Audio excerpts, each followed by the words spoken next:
Okay, ito nga pala yung ginagamit kong device na pang testing dito sa mga battery ko. Ayan.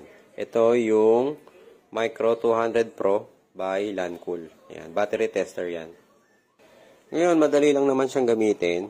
Meron siyang dalawang terminal. Ayan, yung positive probe. Ayan, tsaka yung negative. Ayan, na alligator clip. Ayan.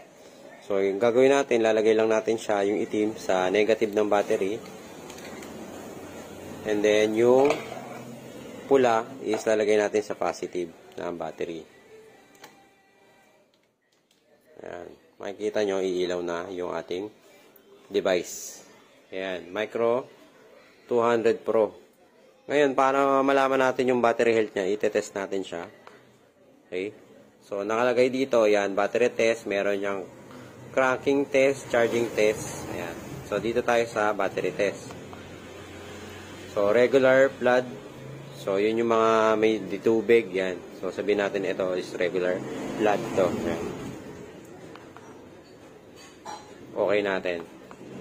So, yung CCA niya, so, ito usually, yung NS60 is nagre-rate siya ng nasa 350. So, kukunin natin yung 350. Yan. Ngayon, press OK. So, testing natin kung ilan pa yung battery health nito, yung CCA niya. So, ito, nakalagay dito, yung state of health niya, ayan, 83%. So, pumapalo pa siya ng 320 CCA, no? Ayan, from 350. So, meron pa siyang 83%. And then, yung state of charge, which is 35%. Kasi, 12.2 yung charge nito. So, ibig sabihin, kailangan natin siyang i-recharge kasi 35% na lang yung battery na charge nito. Ayan, nakalagay dyan, good recharge.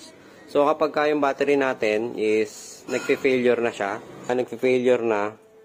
so, nakalagay dyan is replace na. So, makikita rin natin yung battery health niya or yung status health is bumababa na yung percent or yung CCA power niya. Ayan, yung capacity niya.